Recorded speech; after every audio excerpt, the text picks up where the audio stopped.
اللهم صل على سيدنا ومولانا محمد وعلى سيدنا علي وسيدتنا فاطمة وسيدتنا زينب وسيدنا حسن وسيدنا حسين وعلى آله وصحبه وبارك وسلم فاطمة وسيدتنا زينب.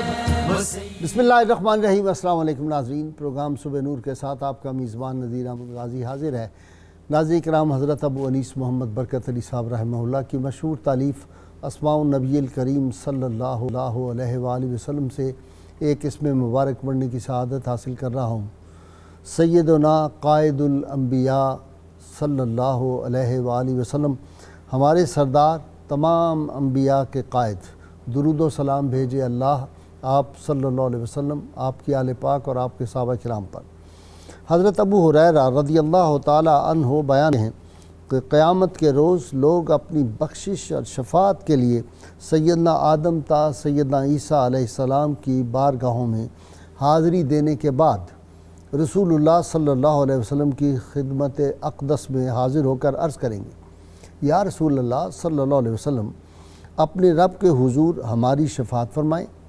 حضور نبی کریم صلی اللہ علیہ وآلہ وسلم نے فرمایا، میں تمام لوگوں کی شفاعت کے لیے چل پڑوں گا اور عرش اعظم کے پاس آ کر اپنے رب کریم کے حضور سجدہ ریز ہو جاؤں گا. پھر اللہ تعالیٰ کی ایسی حمد و ثنا کروں گا جو مجھ سے پہلے کسی اور نے نہیں کی ہوگی. اس کے بعد مجھ سے فرمایا جائے گا، اے میرے پیارے حبیب صلی اللہ علیہ وآلہ وسلم، اپنا سر انور اٹھائیے، آپ جو مانگیں گے عطا کیا جائے گا. آپ صلی اللہ علیہ وسلم شفاعت کریں، آپ کی شفاعت بھی قبول فرمائی جائے گی. ناظرین کرام، آج ہم سید المواحدین، جد الانبیاء، سیدنا ابراہیم علیہ السلام کی وہ جو شجاعت تھی، جو آپ کا اظہار تھا، جو آپ کی وفا تھی اور راہ حق میں آپ کی جو قربانیاں تھیں، اور پیغام توحید آپ نے جن حالات میں اور جن ظالموں کے سامنے جا کر آوازہ توحید اور نعرہ توحید بلند کیا. آپ نے فرمایا کہ اللہ کے سوا کوئی وحدہ لا شریک نہیں. اس کے باوجود کہ نمرود کا ظلم اور جبر جو تھا وہ آپ کے سامنے تھا، لیکن آپ نے، اور یہ میں ایک بات اور عرض کر دوں کہ سیدنا آدم علیہ السلام سے لے کر جناب محمد رسول اللہ خاتم النبیین صلی اللہ علیہ وسلم تک تمام انبیاء کا پیغام ایک ہی تھا، جس پہ وہ کھڑے رہے اور جن کے لیے ان کو بڑے مصائب و علام کا بھی سامنا کرنا پڑا کہ اللہ کے سوا کوئی وحدہ لا شریک نہیں. سعید روحیں جو تھیں، انہوں نے جو ہی یہ سنا تو وہ انبیاء کی طرف لپکے. سیدنا ابراہیم علیہ السلام کی شان پاک یہ ہے کہ قرآن کی 25 سورتوں میں ان کا ذکر پاک ہوا ہے، اور اس میں 63 آیات ہیں جن میں آپ کا نامی اس میں گرامی لیا گیا ہے. سیدنا ابراہیم علیہ السلام سے ہماری ایک عقیدت اور محبت، ہم سب انبیاء پہ ایمان لاتے ہیں، لیکن یہ بھی ہے کہ رحمت کونین صلی اللہ علیہ وسلم معراج کی رات سیدنا ابراہیم نے کہا، میرے بیٹے محمد صلی اللہ علیہ وسلم اپنی امت سے جا کے فرما دیجئے کہ یہ جنت کی زمین بڑی زرخیز ہے. تو یہ جو ہم ذکر پاک کرتے ہیں، ذکر الہی کرتے ہیں، اس سے ایک پودا جو ہے وہ جنت میں لگ جاتا ہے. تو اس سے مراد یہ تھی کہ وہاں کے جو پھل ہیں وہ بڑے زبردست ہیں، اور رسول اللہ صلی اللہ علیہ وسلم کی امت سے بھی سیدنا ابراہیم علیہ السلام کو بڑا پیار ہے. اور سیدنا ابراہیم علیہ السلام کی ذات پاک کو قرآن نے ایک اپنے ان کی ذات کو، واحد ذات کو امت کہہ کے بھی پکارا ہے. صحف ابراہیم کا ذکر ہم دیکھتے ہیں کہ آپ سیدنا ابراہیم علیہ السلام پہ جو صحائف نازل ہوئے ان کا بھی قرآن حکیم میں تفصیل سے ذکر ہے. آپ نے جس طرح رب تعالیٰ کی ذات پہ آپ کا ایمان پختہ اور کامل تھا، اور جس طرح آپ نے نمرود کے دربار میں جا کے توحید باری تعالیٰ کے دلائل دیے، اور جب وہ کوئی جواب نہیں دے سکا ان کے سوالات کا، تو پھر وہی انتقامی جذبہ اس کا لوٹ آیا اور پھر اس نے جس طرح آپ کو آگ میں پھینک دیا، لیکن علامہ نے کہا تھا کہ بے خطر کود پڑا آتش نمرود میں، عشق عقل ہے محو تماشائے لب بام ابھی۔ اور علامہ نے کہا کہ آج بھی ہو جو براہیم کا ایماں پیدا، آگ کر سکتی ہے انداز گلستاں پیدا۔ اس سے مراد وہی ہے کہ فضائے بدر پیدا کر، فرشتے تیری نصرت کو اتر سکتے ہیں گردوں سے قطار اندر قطار اب بھی۔ اللہ تعالیٰ پر جب یقین کامل ہوتا ہے اور پھر راہ خدا میں اگر اللہ کا حکم آ جائے تو پھر اللہ کے انبیاء اور صحابہ کرام اور اللہ کے محبوب بندے جو ہیں پھر وہ اپنی جان کی اپنی اولاد کی پرواہ نہیں کرتے۔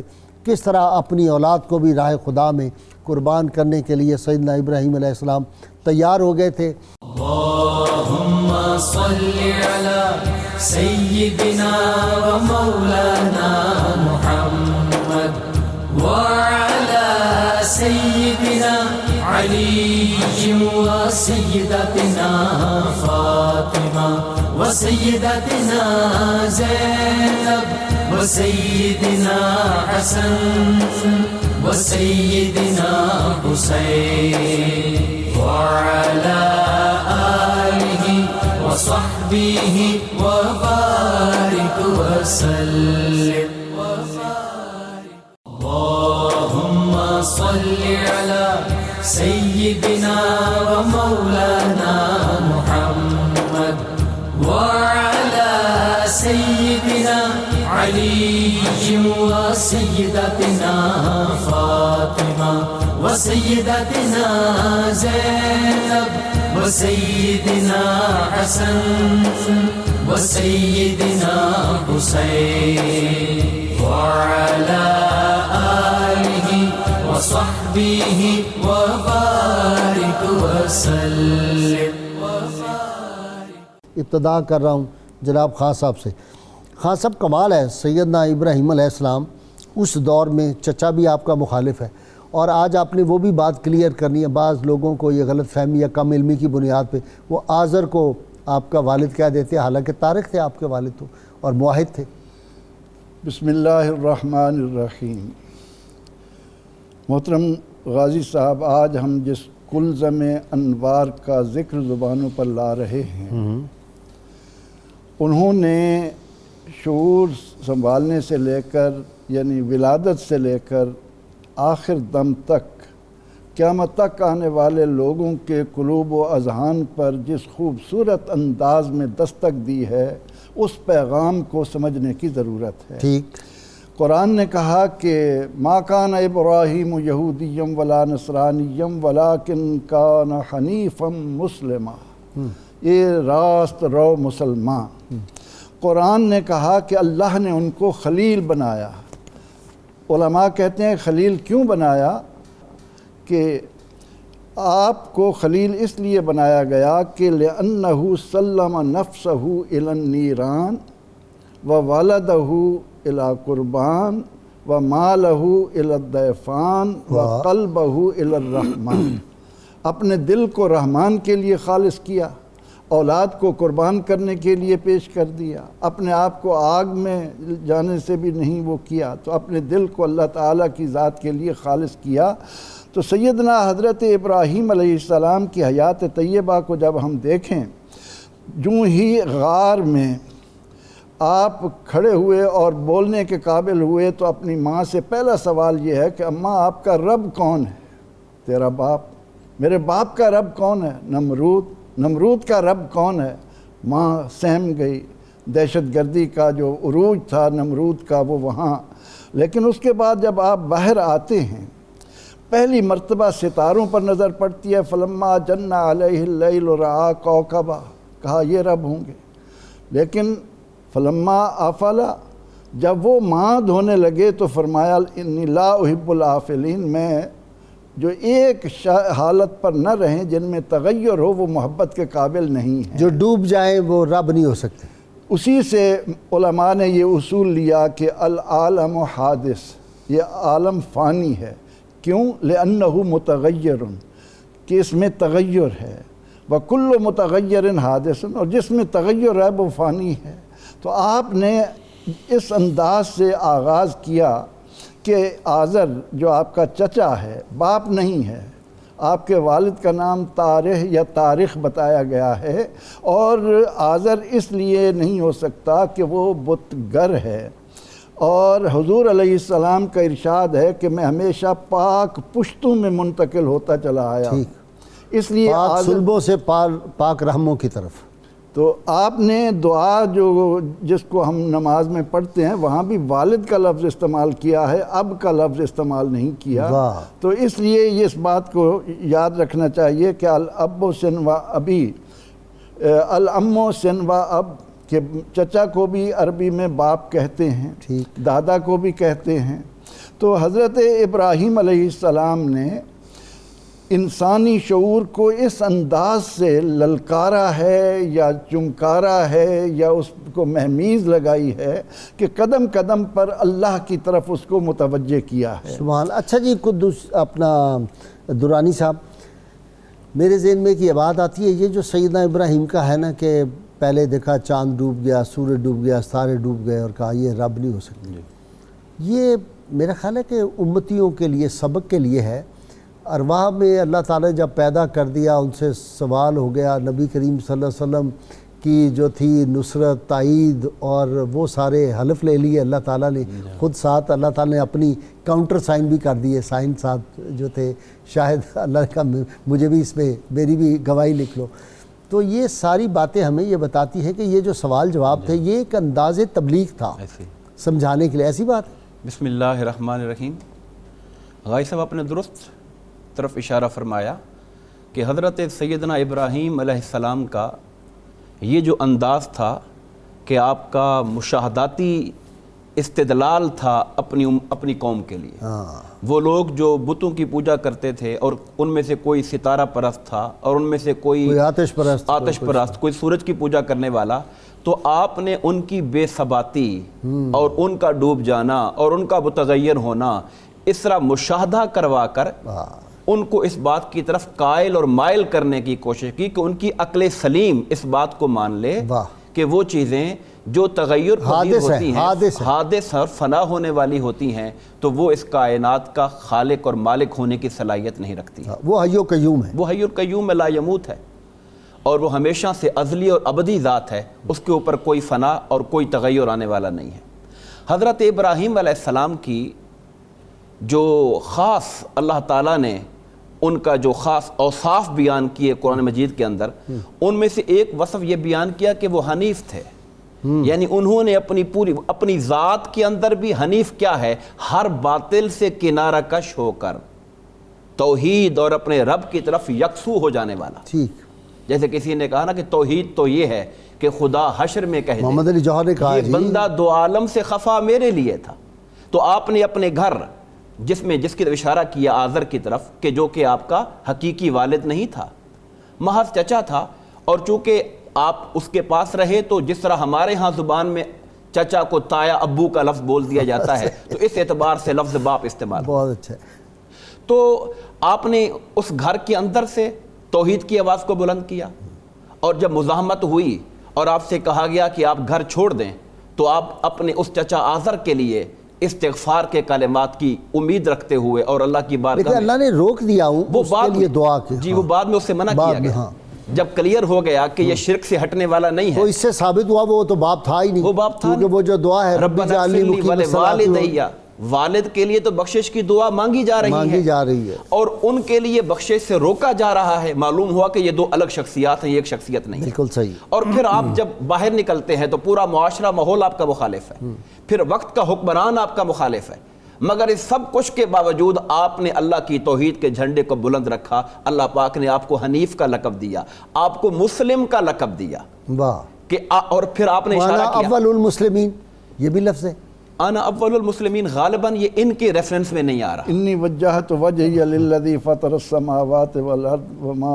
انا من المشرکین اور وہ قل ان صلاتی ونسکی ومحیای ومماتی للہ لا شریک لہ وبذالک امرت وانا اول المسلمین ہے جی. وہ جو کل کہا گیا قل ان صلاتی، اب یہ تعین ہونا باقی ہے کہ وہ کل حضور نبی کریم کو مخاطب کیا گیا یا اس کا ذکر کے پیچھے ابراہیم علیہ السلام. سیدنا ابراہیم سے ہی ہے پہلے، میں اس پر کلیئر نہیں ہوں. تو میں یہ وہ حافظ صاحب کہ بیٹھے حضور علیہ السلام کو اللہ تعالیٰ نے حکم دیا کہ اے نبی آپ فرما دیں، آپ فرما دیں، اور حضور علیہ السلام کا لیکن پیچھے ذکر جو ہے سیدنا ابراہیم کا نہیں آ وہ رہا. چل رہا ہے، آگے آ کے حکم حضرت رسول اللہ کو عطا کر دیا. ٹھیک ہے، بسم اللہ. تو حضرت ابراہیم علیہ السلام کو آپ نے انٹرو میں اشارہ کیا کہ آپ فرد واحد ہیں، مگر خدا انہیں امتن قانتا، فرما بردار امت کا سٹیٹس دے رہا ہے. ٹھیک.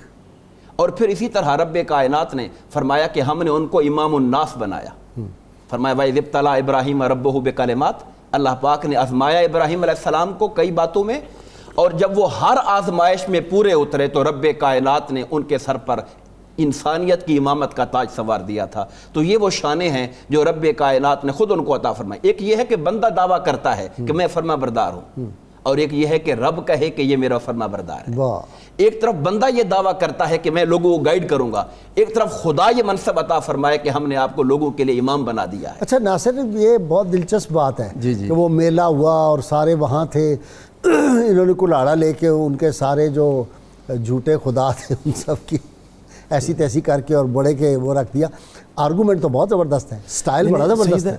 اگر ذرا سی بھی کسی کے اندر کوئی کسی کے ضمیر تھوڑا سا بھی جاگنے والا ہو تو یہ بڑا آرگومنٹ تھا. بہت کمال جی. بسم اللہ الرحمن الرحیم. غازی صاحب قبلہ، سیدنا ابراہیم علیہ السلام کی رب ذوالجلال نے جو قرآن مجید میں تعریفیں کی ہیں نا، ان کی بنیادی وجہ یہ تھی کہ آپ نے اللہ کی خاطر اپنا سب کچھ قربان کیا، اور نہ کبھی کسی سے ڈرے، نہ جھکے، نہ خوف کھایا، اور تبلیغ کا انداز ایسا پیارا کہ کوئی قلب سلیم رکھنے والا شخص ہو تو آپ کی گفتگو سن کے، آپ کے دلائل سن کے وہ اللہ کی وحدانیت پر ایمان لانے کے بغیر رہ نہیں سکتا تھا. اگلی بات، اب جس دلیل جو ہے یہ کہ ایک عام آدمی سے لے کر ان پڑھ سے لے کر ایک بڑے سے بڑے عالم دونوں کو متاثر کرتی ہے. بالکل کرتی ہے، بالکل ایسا ہی ہے.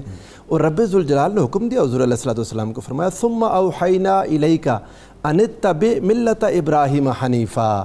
اے میرے پیارے حبیب صلی اللہ علیہ وآلہ وسلم، پھر ہم نے آپ کی طرف وحی کی کہ آپ ابراہیم علیہ السلام کی ملت کی پیروی کریں.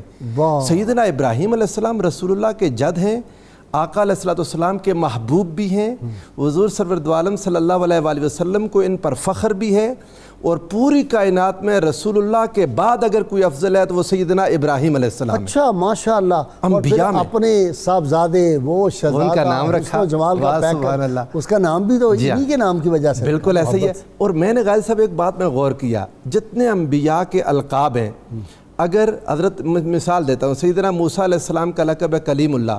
حضور علیہ السلام کے ساتھ اللہ نے کلام کیا، حضور بھی کلیم اللہ ہے. اچھا، آقا علیہ السلام بھی کلیم اللہ ہے. حضرت ابراہیم علیہ السلام ہے خلیل اللہ.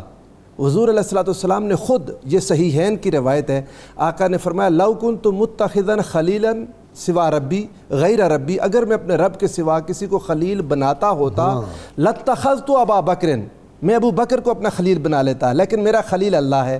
تو حضور خلیل اللہ بھی ہیں، حضور صفی اللہ بھی ہیں، حضور نجی اللہ بھی ہیں، سارے القاب. لیکن آقا علیہ السلام کا ادب انبیاء کا دیکھیں، یہ حضور نے اپنی امت کو جو سکھایا. کسی نے آ کے حضور علیہ السلام کو کہہ دیا یا خیر البریہ، یہ بھی امام مسلم کی روایت ہے، اے خیر البریہ، نیک لوگوں میں سب سے بہترین، اور یقیناً حضور ہیں. میرے آقا نے روک دیا، فرمایا نہیں، یہ ابراہیم علیہ السلام تھے. یعنی حضور علیہ السلام نے کسی نبی کے لقب کو جو حضور سے پہلے متعین ہو چکے تھے انہیں ان کی جگہ سے ہٹانے کی اجازت نہیں دی. وہ حدیث پڑھے نا، وَأَنَا حبیب اللہ. سبحان اللہ. صحابہ آپس میں صحابہ جب گفتگو کر رہے تھے اور اللہ کے انبیاء کی صفات پر، یہ نبیوں کی نعتیں پڑھنا صحابہ کی بھی سنت ہے.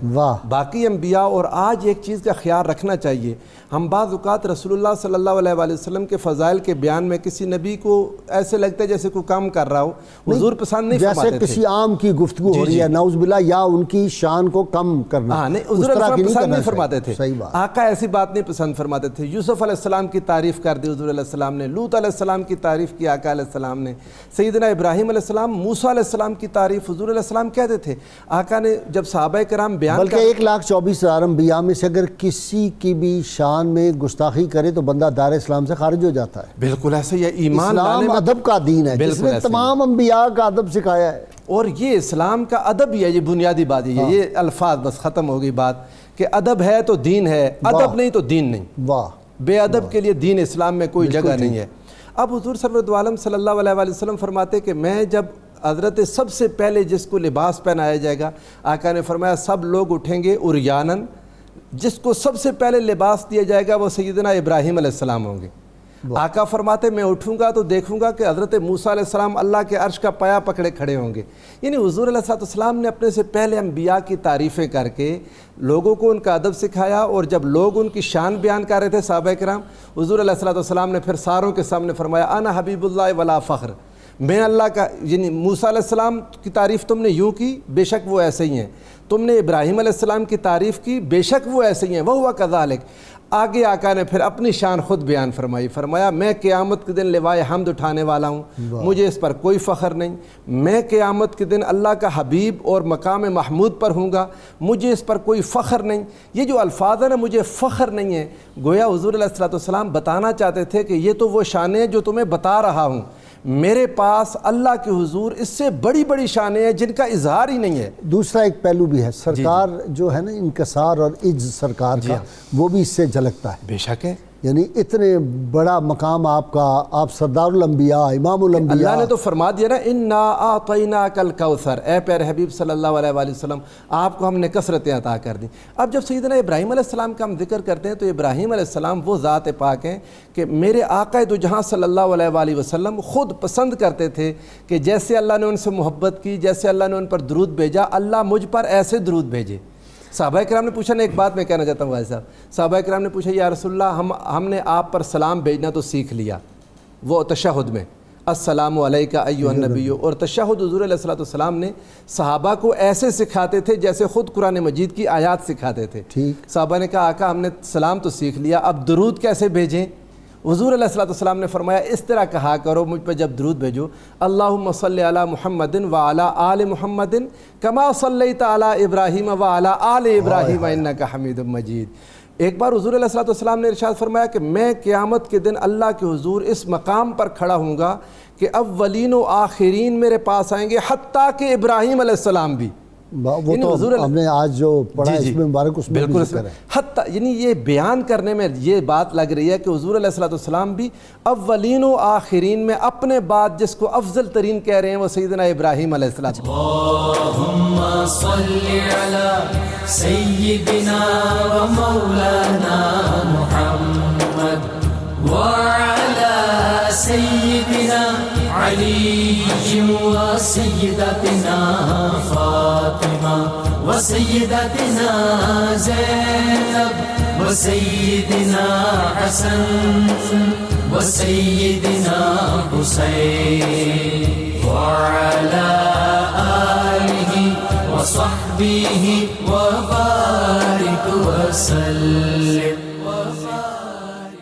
اللہم صلی علی سیدنا و مولانا محمد وعلی سیدنا علی و سیدتنا فاطمہ و سیدتنا زینب و سیدنا حسن و سیدنا حسین وعلی آلہ و صحبہ و بارک وسلم. وہ ذرا دلچسپ بات سنائے نا کہ سیدنا ابراہیم علیہ السلام نے کلاڑا رکھ دیا. انہوں نے کہا یہ باقی جو چھوٹے خدا ہیں ان کو بڑے نے جو ہے وہ مارا ہے. تو وہی ایک صحابی رسول بھی تو تھے, وہ جو اپنے گھر سے اپنے باپ کا وہ جو لکڑی کا بنایا ہوا اس کا تھا بت عبادت, اس کو اٹھا کے گندی میں پھینک آتے تھے, 3 دن یہ کرتے رہے. جی وہی اصل میں جب قوموں کے اندر اپنی روایت پسندی کی وجہ سے کچھ عقیدے ان کے ذہنوں میں جم جاتے ہیں اور وہ اس باطل پہ اڑے رہتے ہیں اور وہاں سے ہٹنے کے لیے تیار نہیں ہوتے, تو انہیں اس طرح کی تمثیلات کے ذریعے اس طرف مائل کیا جاتا ہے ان کی عقل کو سوچنے کے لیے. ابراہیم علیہ السلام کی مثال کی طرف اشارہ کیا خان صاحب نے کہ جس طرح انہوں نے اس بڑے بت پر کڑھاڑا رکھ کر اپنی قوم کو سوچنے پر مجبور کیا کہ پھر اس سے پوچھ لو اس نے کیا ہوگا. حضرت عمر بن جموح رضی اللہ تعالیٰ عنہ وہ بھی انصار کے سرداروں میں سے تھے. ان کے بیٹے تو اولاً مسلمان ہو گئے تھے مگر ان کے والد محترم اپنے پرانے عقیدے پر اڑے ہوئے تھے. انہوں نے ایک لکڑی کا بت بنا رکھا تھا اور اس کی پوجا کرتے تھے اور ہر معاملے کے اندر اس سے مشورہ کیا کرتے تھے. اب اولاد ہے، والد کا احترام بھی رکھنا ہے اور اپنے والد کو اس غلط عقیدے سے اسلام کی طرف لے کر بھی آنا تھا. تو انہوں نے سوچ بچار یہ کہ حضرت معاذ رضی اللہ تعالیٰ عنہ کے ساتھ انہوں نے مشورہ کیا. تو انہوں نے ایک دن یہ کیا کہ ان کا جو بت تھا رات کی تاریکی میں خفیہ طریقے سے وہاں سے اٹھایا اور جا کر باہر ایک کنواں تھا، بلکہ ایک گندگی کا وہ جو ڈھیر تھا وہاں پہ جا کے پھینکا ہے. اور بڑے میاں حضرت عمر بن جموح حضرت صبح جب اٹھتے ہیں تو انہوں نے کہا کہ میرے معبود کہاں ہیں. لوگوں نے بالکل بے خبر بن کے بیٹھے ہوئے ہیں اولاد، چونکہ مقصود تو ان کو اس طرف سوچنے پہ آمادہ کرنا تھا. تو وہ ڈھونڈتے جب پہنچے تو جا کر وہ گندگی کے ڈھیر پر پڑا ہوا تھا. بڑے افسردہ ہوئے کہ میرے خدا کے ساتھ یہ حال کس نے کیا. اس کو اٹھا کے لائے، صاف کیا، خوشبوئیں لگائیں. اگلی رات پھر یہ واقعہ انہوں نے کر دیا. تیسری رات انہوں نے پھر یہ واقعہ کر دیا. اب انہوں نے ساتھ تلوار بھی رکھ دی اپنے بت کے ساتھ کہ مجھے معلوم نہیں کون تیرا یہ حشر کر رہا ہے، اب اگر کوئی آئے تو اس کا ستیہ ناش کر دینا اس تلوار کے ساتھ. مگر اگلے دن وہ اس بت کو بھی اٹھا کے پھینکا ہے اور تلوار بھی ساتھ اور ایک کتے کے ساتھ، مردہ کتے کے ساتھ اس کو باندھ کے وہاں ڈالا ہے. اب جب انہوں نے دیکھا تو ان کا آنکھ بگولا ہو گئے. انہوں نے کہا کہ تو کیسا خدا ہے، تو ہماری حفاظت کیا کرے گا، تو اپنی حفاظت کرنے پر قادر نہیں ہے اور تیرا حال یہ ہے کہ ایک مردہ کتے کے ساتھ تو پڑا ہوا ہے. تو اس طرح اصل میں ان کو وہ جو گہرائی کے ساتھ ان کے دماغ کے اندر اس بت کی جو عظمت کا تصور نقش ہوا تھا اس کو وہاں سے ہٹایا انہوں نے. اور پھر انہوں نے اپنے بیٹوں کو کہنے کے اوپر حضور نبی کریم علیہ الصلوۃ والسلام کی دعوت اسلام کو قبول کیا اور ایک بڑے اعلیٰ مسلمان بن کر زندگی گزاری. اچھا ناصر، اب واپس آتے ہیں. سیدنا ابراہیم علیہ السلام کو ایک ماہ تک کہتے ہیں وہ آگ جلی اور اتنی آگ تھی کہ پرندہ اوپر سے اڑتے ہوئے جاتا تھا وہ نیچے گر جاتا تھا جل کے وغیرہ. اور اس کے قریب پرابلم تھا کہ ان کو اندر کیسے پھینکا جائے. ابلیس آیا، وہ لمبی ہے. کمال ہی اس وقت اللہ کے فرشتے آئے ہیں. سیدنا ابراہیم کو پتہ ہے کہ یہ اللہ کے فرشتے ہیں. وہ کہتے حکم کریں ہم بارش برسا دیں. سیدنا جبریل امین آئے، مجھے بتائیں کو حکم ہو. کمال ہے، سب کچھ اویلیبل ہے، اس کے باوجود کہتے ہیں نہیں. سبحان اللہ.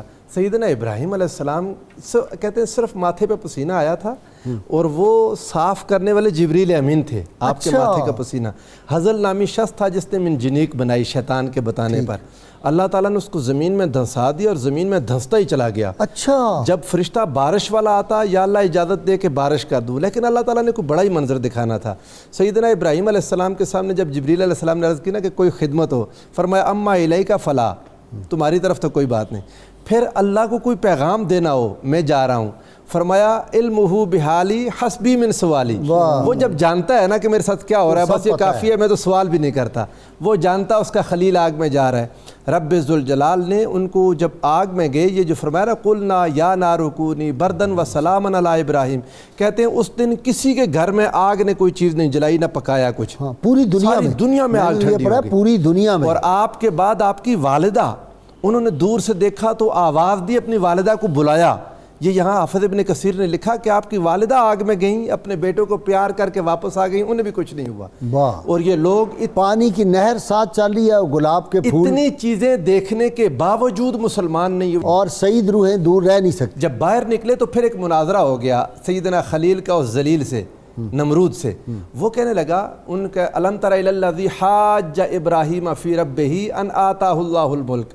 اللہ نے حکومت بھی دی ہوئی تھی حضرت ابراہیم علیہ السلام سے جھگڑے کا. حضرت ابراہیم علیہ السلام نے اس سے کہا ربی الذی یحیی و یمیت، میرا رب وہ ہے جو زندہ کرتا ہے اور مارتا ہے. اس نے قال انا احیی و امیت، اس نے کہا زندہ میں کرتا ہوں مارتا بھی میں ہوں. اور ایک واقعہ بیان کیا علماء مفسرین نے کہ اس نے دو لوگوں کو بلایا، ایک کی سزا موت تھی اسے چھوڑ دیا، دوسرے کو مار دیا. ابراہیم علیہ السلام نے اسے لاجواب کیسے کیا؟ آپ نے فرمایا ان اللہ یأتی بالشمس من المشرق فأت بہا من المغرب. اللہ مشرق سے سورج طلوع کرتا ہے نا، اور یہ تمہاری پیدائش سے بھی پہلے کا ہو رہا ہے، ہمیشہ سے تم تو نہیں کرتے. اگر تم رب ہو تو سورج ایک دن مغرب سے طلوع کر کے دکھا دو. قرآن کہتا ہے فَبُہِتَ الَّذِي كَفَرَ، وہ کافر لاجواب ہو گیا. اللہ تعالیٰ کے اتنے پیارے نبی سیدنا ویسے اندر سے ہل گیا ہوا تھا ہل گیا کیونکہ تھا۔ محل سے اوپر سے دیکھ رہا تھا اور کہہ رہا تھا کہ یہ پانی کی نہر چل رہی واہ واہ واہ ہے، واہ۔ یہ جو ہے پھولوں میں بیٹھے ہوئے ہیں، سبحان اللہ تو سبحان اللہ۔ یہ تو مان گیا تھا کہ ان کا رب سچا ہے۔ لا الہ الا انت سبحانک لک الحمد ولک الملک لا شریک لک، واہ۔ یہ الفاظ تھے آپ کی زبان پر۔ حضور علیہ السلام حسنین کریمین کو جب بھی کبھی دم کرتے نا تو آقا علیہ السلام فرماتے میرے دادا حضرت ابراہیم اپنے بیٹوں کو دم کرتے تھے اور کلمات یہ پڑھتے تھے، اعوذ بکلمات اللہ التامات من کل شیطان وہامت ومن کل عین لامہ، اور یہی دم کرتے تھے آقا علیہ السلام اپنے حسنین کریمین کو۔ اور آج بھی اگر کسی کو زیادہ نظر لگتی ہو، نظر بد، تو یہ دم کر دیں انشاءاللہ العزیز نظر بد سے محفوظ ہو جائے گا۔ صحیح بات۔ سیدنا ابراہیم علیہ السلام نے ایک بار اللہ تعالیٰ سے عرض کی، یا اللہ تو مردے کو زندہ کیسے کرے گا؟ یہ سوال کئی نبیوں نے کیا، حضرت عزیر علیہ السلام نے کیا تو ان کو 100 سال کے لیے سلا دیا۔ ابراہیم علیہ السلام کا اللہ کے ساتھ لاڈ دیکھیں، وَاتَّخَذَ اللَّهُ إِبْرَاهِيمَ خَلِيلًا، اطمینان قلب۔ اللہ نے فرمایا اولم تؤمن، کیا ایمان نہیں ہے؟ کہا رب ایمان تو ہے، دل کا اطمینان چاہتا ہوں۔ اللہ تعالیٰ نے فرمایا پھر 4 پرندے پکڑو، فخذ 4 من الطیر، پھر ان کو ذبح کر دو، پھر ان کا قیمہ بنا دو، مکس کر پھر مکس کر کے ایک ایک پہاڑ پر رکھ دو، ان کے سر اپنے ہاتھ میں رکھنا، پھر ان کو بلانا، وہ دوڑتے ہوئے تمہاری طرف آئیں گے، یاتینک سعیا۔ اللہ رب العزت نے ایسے ایسے کمال دکھائے، فرمایا وَكَذَلِكَ نُرِي إِبْرَاهِيمَ مَلَكُوتَ السَّمَاوَاتِ وَالْأَرْضِ وَلِيَكُونَ مِنَ الْمُوقِنِينَ، ہم نے ابراہیم علیہ السلام کو آسمان اور زمین کی ساری بادشاہیاں دکھا دیں، اور رب ذوالجلال نے ان کی سنت کو امت مسلمہ کے لیے اسوہ حسنہ کہا۔ یہ قرآن مجید میں ایک رسول اللہ کی سیرت کو اسوہ حسنہ کہا گیا، ایک سیدنا ابراہیم علیہ السلام کی سیرت کو قد كانت لكم اسوة حسنة في ابراہیم والذین معہ، ابراہیم علیہ السلام اور ان کے ساتھیوں کی زندگی میں تمہارے لوگوں کے لیے ایک سبق ہے، وہ کیا؟ اذ قالوا لقومہم انا براء منکم ومما تعبدون من دون اللہ، جب انہوں نے کہا نا لوگوں سے کہ ہم، یہ حضور علیہ السلام کو جو حالات معاشرتی پیش آئے سیم یہ حالات تھے جو حضرت ابراہیم علیہ السلام۔ اچھا جی خان صاحب، بڑی ایمان افروز بات ہے کہ سیدنا ابراہیم کے پاس جبریل امین آئے اور کہا کہ کوئی آرزو ہو میں آپ کی جا کے پیش کروں، تو وہ جس طرح ناصر نے ابھی کہا ہے کہ آپ نے فرمایا میرا رب جانتا ہے میں جس حال ہوں، تو نبی کریم صلی اللہ علیہ وسلم نے بعض ہمارے جو صوفیاء نے لکھا ہے کہ سدرۃ المنتہا سے جب آپ آگے جانے لگے جبریل نے کہا میرے تو پر جل جائیں گے، تو آپ نے فرمایا کوئی تیری اگر کوئی آرزو ہو، کوئی درخواست ہو تو میں رب کی بارگاہ میں پیش کروں۔ تو اس میں لکھا ہے کہ سیدنا ابراہیم سے جو کہا تھا تو آپ صلی اللہ علیہ وسلم نے یہ ان کے احسان کا ایک اعتبار سے بدلہ اتارنا چاہا۔ یہاں پر ایک اور بات بھی بعض علماء نے کہی کہ حضور سید عالم صلی اللہ علیہ وسلم فرما رہے ہیں جبریل چلو، لیکن جبریل کہتے ہیں کہ گر یکسر منہ برتر پرم فروغ تجلی بسوزد پرم، میرے اندر یہ ہمت نہیں۔ میاں محمد صاحب نے جو ترجمہ کیا ہے نا وہ آپ کے ذوق کے لیے پیش کرتا ہوں۔ وہ کیا کہ نبی آکھے راواں چھڑ جانا، حضور صلی اللہ علیہ وسلم فرمایا نبی آکھے راواں چھڑ جانا نہیں سی دوستاں وچ دستور اگے، تو جبریل نے جواب دیا اوہ نور پہ لاٹا مار دائے جس نور نے ساڑے تور اگے۔ تو بعض نے یہ اشارے بھی دیے ہیں کہ جبریل امین علیہ السلام نے جو آرزو کی وہ یہ تھی کہ یا رسول اللہ صلی اللہ علیہ وسلم، آپ کی قیامت کے دن جب آپ کی امت صراط سے گزرنے لگے تو مجھے یہ شرف مل جائے کہ میں ان کے قدموں میں پر بچھا دوں۔ ہائے ہائے ہائے ہائے ہائے۔ اور ابراہیم علیہ السلام، وہ جو آپ کہہ رہے تھے نا اس امت کو کاش پتہ چل جائے، سرکار پاک صلی اللہ سرکار کل جہاں کے تصدق ہمیں کتنا بڑا مقام ملا ہے، کتنا بڑا مقام ملا ہے، ہر وقت وجد گناہ رہے۔ سیدنا ابراہیم علیہ السلام کے حیات طیبہ کو سامنے رکھتے ہوئے ایک سبق پلے باندھ لینا چاہیے کہ اللہ فرماتا گیا، یہ آنکھیں بند کر کے اس پر عمل کرتے گئے، یہ ہے حقیقی معنوں میں اسلام۔ پھر اس کا صلہ کیا ملتا ہے؟ حیات جاویداں۔ اس کا ثمر دیکھنا ہو تو جاؤ مقام ابراہیم کو دیکھو، صفا مروہ کو دیکھو، آگے وہ شیطان کو کنکر مارتے دیکھو، آگے مزدلفہ منا دیکھو، ایک ایک قدم پر حضرت ابراہیم علیہ السلام کا اسوہ آج قیامت تک آنے والے لوگوں کو پکار پکار کر کہہ رہا ہے کہ ہرگز نمی ردوں کے دلش زندہ شد بعشق، ثبت است بر جرید عالم دوام ما حیات جاویدہ۔ اور وہ جو ابھی ابراہیم ابراہیم علیہ السلام کا واقعہ ہمارے عزیز بیان فرما رہے تھے، وہاں پر بھی مولانا روم کی نظر کہیں اور گئی ہے۔ واہ، وہ فرماتے ہیں کہ ابراہیم علیہ السلام کا سوال یہ نہیں تھا کہ تو مردے کیسے زندہ کرتا ہے، بلکہ وہ یہ چاہ رہے تھے کہ اے اللہ، یہ انسان چند روز کے لیے آتا ہے، اس کو حیات جاویداں کیسے ملتی ہے؟ تو فرمایا گیا کہ 4 خطرناک جانور ہیں، ان کے سر کاٹ دو، جب ان کے سر کاٹو گے تمہیں موت کبھی نہیں آئے گی۔ وہ کیا ہے؟ بطخ، ہرس کا سر کاٹ دو، وہ ہے مور، خود نمائی، اس کا سر قلم کر دو، kill the 4 birds، وہ ہے مرغ، جنسی خواہشات پر قابو پالو، وہ ہے کوا، جھوٹی امیدوں سے اپنے آپ کو ہرس بھی ہے اس میں، ہرس وہ بطخ ہے نا جی، نہیں وہ ہے ہر وقت کھانے کی، وہ 24 گھنٹے کھاتی رہتی ہے، لیکن یہ اتنا حریص ہے جو کوا ہے، اس کی ہرس پوری نہیں ہوتی، وہ ہر وقت وہ بھی کچھ نہ کچھ ڈھونڈتی رہتی ہے۔ تو جو لوگ ان چیزوں میں آ جاتے ہیں وہ زندہ نہیں، چلتے پھرتے مردہ ہیں۔ اور جو حضرت ابراہیم علیہ السلام کی حیات طیبہ سے اس چیز کو لیتے ہیں، اپنے رب سے محبت کہ رب تعالیٰ نے ہمیں زندگی دی ہے، اس کی نگاہ ہمارے دل پر جب پڑے تو اسے اللہ ہی نظر آئے کہ یہ میرا بندہ میرے لیے زندہ ہے۔ اللہم صلی علی سیدنا و مولانا محمد وعلی سیدنا علی و سیدتنا فاطمہ و سیدتنا زینب و سیدنا حسن و سیدنا حسین وعلی آلہ و صحبہ و بارک وسلم۔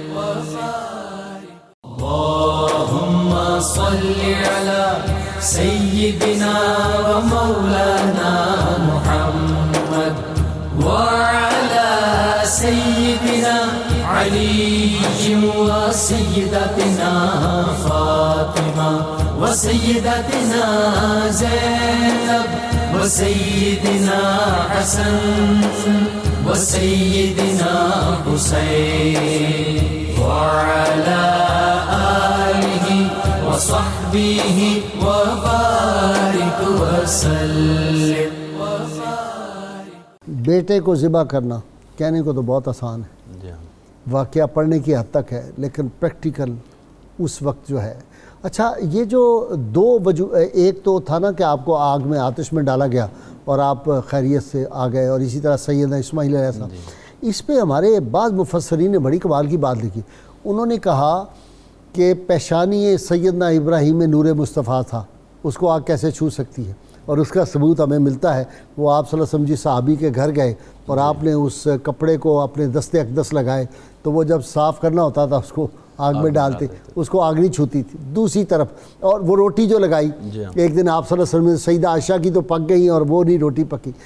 اسی طرح وہ جو جہاں پہ آپ کو مینا میں سیدنا اسماعیل علیہ السلام کی قربانی دینے کے چھری چلائی، تو وہ نور مصطفیٰ صلی اللہ علیہ وسلم پیشانی سیدنا اسماعیل علیہ السلام میں تھا، وہ کیسے ذبح ہو سکتی؟ اس پہ چھری کیسے چل سکتی تھی؟ ہے نا یہ بات؟ بالکل یقیناً۔ غازی صاحب، سورہ البقرہ کی آیت نمبر 124 کے اندر اللہ پاک نے ذکر فرمایا وَإِذِ ابْتَلَىٰ إِبْرَاهِيمَ رَبُّهُ بِكَلِمَاتٍ، اور یاد کیجئے جب آپ کے رب نے ابراہیم علیہ السلام کو کئی چیزوں میں آزمایا، اور میں سمجھتا ہوں آزمائشیں کائنات پہ بہت سے لوگوں پر آتی ہیں اور اللہ کی طرف سے ہی آتی ہیں، مگر جس انداز میں اللہ تعالیٰ نے ابراہیم علیہ السلام کا ذکر کیا اور جو سٹیٹمنٹ جاری کی کہ ہم نے آزمایا ابراہیم کو اور ابراہیم ہر آزمائش میں کامیاب پورے اترے، اور ساتھ ہی سرٹیفکیٹ دے دیا کہ ہم انی جاعلک للناس اماما۔ یہ جو آزمائشیں ہیں، ان آزمائشوں کے اندر وہ گھر سے نکلنا بھی ہے، خاندان سے نکلنا بھی ہے، اپنا وطن چھوڑنا بھی ہے، بادشاہ کی مخالفت بھی ہے۔ انہی آزمائشوں کے اندر ایک آزمائش یہ تھی کہ آپ کو حکم دیا گیا کہ اپنے بیٹے اسماعیل اور ان کی والدہ ہاجرہ کو اس بے آب و گیاہ وادی کے اندر اللہ تعالیٰ کے گھر کو آباد کرنے کے لیے چھوڑ کے آ جاؤ۔ کتنی بڑی قربانی ہے، اتنا سا پانی، اتنی سی کھجوریں، چھاگل اور کھجوریں تھوڑی سی، اور دودھ پیتا بچہ، اور وہ جس کے بارے میں کہا کہ بے آب و گیا وادی ہے جہاں پر کوئی زرخیزی کا نشان تک نہیں ہے، اور دور کوئی گھروندہ نہیں، کوئی چھپر ہی نہیں ہے، کچھ بھی نہیں ہے، وہاں چھوڑا ہے۔ اور گھر والے کتنے صابر تھے کہ جب بار بار پوچھا میں کیوں چھوڑ کے جا رہے ہو تو خود ہی سمجھ آ گئی کہ آپ اللہ کے حکم پہ چھوڑ کے جا رہے ہیں، پھر کوئی پرواہ ہمارا رب ہمیں کبھی ضائع نہیں کرے گا۔ اور پھر وَلَمَّا بَلَغَ مَعَهُ السَّعْيَ، وہ بچہ جو 80 سال کی عمر میں ملتا ہے، جو آنکھوں کی ٹھنڈک ہے، آنکھوں کا نور ہے، حکم آتا ہے خواب کے اندر، وہ بھی خواب کے اندر حکم آتا ہے۔ نبی کا خواب تو حجت ہے نا، اصل وہی ہوتی ہے، نبی کا خواب ہمیشہ سچا ہوتا ہے، یقیناً یہ بھی ذہن میں، نبی کے علاوہ کسی کا خواب سچا حجت نہیں ہو سکتا۔ جی ہاں، نبی کے علاوہ کسی کا خواب حجت نہیں ہو سکتا۔ پیغمبر کا خواب سچے ہو وہی کی ایک سکتے ہیں شکل خواب، ہوتی ہے، وہی کی ایک شکل ہوتی ہے، یعنی وہی کی جو مختلف اشکال ہیں اس ان میں میں سے ایک ایک خواب شکل جو ہے وہ خواب ہے۔ تو پھر اللہ تعالیٰ کے اس حکم پر کہ آپ اس بچے کو میری راہ میں قربان کرو تو آپ اس کو لے کر چل پڑتے ہیں، اور پھر شیطان کتنی کوششیں کرتا ہے، کبھی ان کی والدہ کے پاس جا رہا ہے، جانتے ہو یہ کہاں لے کے جا رہے ہیں؟ انہوں نے کہا کہاں لے کے جا رہے ہیں؟ کہا ذبح کرنے کے لے کے جا رہے ہیں۔ انہوں نے کہا یہ کیسے ہو سکتا ہے؟ تو انہوں نے کہا اللہ نے حکم دیا کہ اگر اللہ نے حکم دیا ہے تو پھر ایک اسماعیل کیا میری 1000 اسماعیل ہو تب بھی خدا کے نام پہ قربان ہے۔ پھر اس معصوم کے پاس اسماعیل علیہ السلام کو کہا جا رہا ہے کہ آپ کو جانتے ہو بیٹا یہ آپ کو کہاں لے کے جا رہے ہیں؟ ان کا بھی یہی جواب۔ ابراہیم علیہ السلام پہ آزمائش کی جا رہی ہے کہ یہ خواب کا معاملہ آپ کیا کر رہے ہیں، اپنے معصوم بیٹے کو، اکلوتی اولاد کو ذبح کرنے کے لیے جا رہے ہیں۔ ایسا حسین بیٹا، ایسا حسین بیٹا اللہ نے آپ کو دیا اور آپ اسے اپنے ہاتھ سے ذبح کر رہے ہیں۔ اور پھر قرآن مجید یہ کہتا ہے فلما تلہ للجبین، آپ نے ان کو پیشانی کے بل لٹا دیا۔ انہوں نے خود کہا ابا جان مجھے پیشانی کے بال لٹائیں تاکہ میرا چہرہ دیکھے، ہاں کہیں یہ نہ ہو کہ آپ کو چھری ہل جائے، کہ شفقت پدری کہیں جوش نہ مار دے، آنکھوں پہ پٹی باندھ دیں۔ اور پھر اس سارے عمل کے اندر جب دیکھیے رب کائنات اس بات کی گواہی دے رہا ہے کہ ابراہیم علیہ السلام نے اپنا وعدہ سچ کر دکھایا۔ رب کائنات نے جنت کے حکم دیا کہ وہاں سے میڑھا لایا جائے۔ کیا ہے جی کہ انہوں نے وعدہ پورا کر دیا، سیدنا سی آیت کا قد صدقت الرؤیا، قد صدقت الرؤیا، آپ نے اپنے خواب کو سچ کر دکھایا ہے۔ وَكَذَلِكَ نَجْزِي الْمُحْسِنِينَ، اور جو نیکوکار لوگ ہوتے ہیں ہم انہیں اسی طرح انعام دیا کرتے ہیں کہ رب کائنات نے جنت سے میڑھا عطا فرمایا، اس کو ذبح کیا گیا اور ابراہیم علیہ السلام کے لیے فدیہ کے طور پہ ہو گیا۔ ناظرین کرام، کتاب الشفاء سے نسخے کا وقت ہو گیا جی۔ سفید موتیا کا علاج ہے آنکھوں کے لیے۔ ہر فرض نماز کے بعد حضور نبی کریم صلی اللہ علیہ وسلم کا اسم مبارک سیدنا نبی صلی اللہ علیہ وآلہ وسلم کا 186 بار 186 ٹائمز جو ہے وہ اس کو پڑھ کر دائیں ہاتھ کی انگلیوں پر دم کر کے آنکھوں پر پھیر لیں، انشاءاللہ تعالیٰ بہت جلد شفا ہوگی۔ شرط وہی ہے کم از کم 11 مرتبہ کوئی بھی درود پاک جو آتا وہ بھی ضرور پڑھیں۔